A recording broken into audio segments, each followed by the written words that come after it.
all assets in the world currently equal about $900 trillion.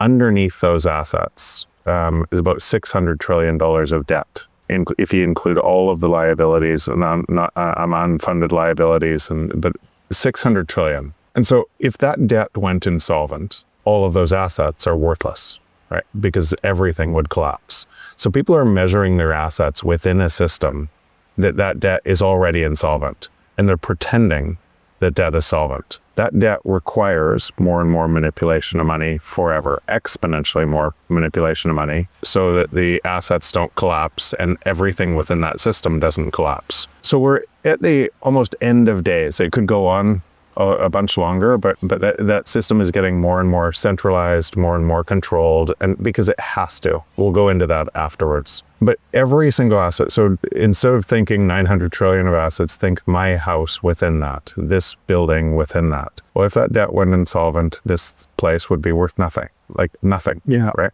So there would be complete chaos. And so what does that say to you? It says it won't go insolvent in that way, because you wouldn't let it. If a government allowed the debt to completely collapse and everything to collapse and it to be anarchy in that way, every last man for himself, you would, before that happened, vote for more centralization and control. You wouldn't let the bank fail.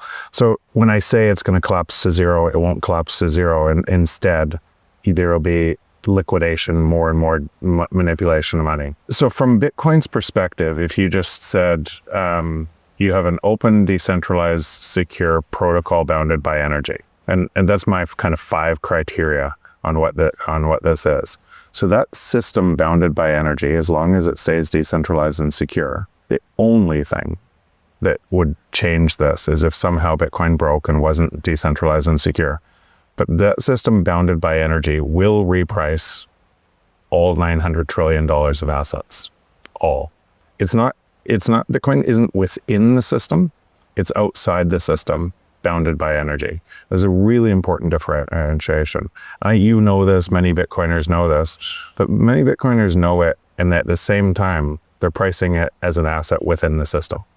Okay, so it's outside. If you hold it in self-custody, if it stays decentralized and secure, bounded by energy, it is repricing that entire system over time. So what does that mean? So you take that 900 trillion today of purchasing power, not 900 trillion of paper money, of purchasing power, and you divide it by 21 million.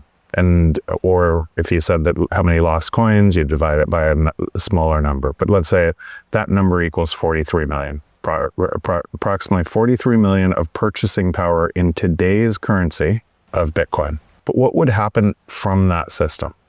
From that system, you're living in the first global free market that has ever existed. And from that system, prices fall every year.